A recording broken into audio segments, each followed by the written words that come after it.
are going to create the design shapes, explore the more options to make some fascinating designs on Photoshop using the picture here.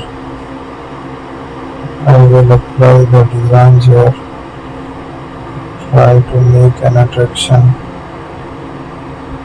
So let's use some simple designs and explore the more and more options.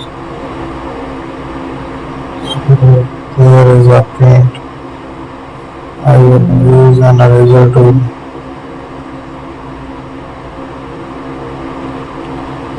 Thank you for watching my video. Don't forget to subscribe.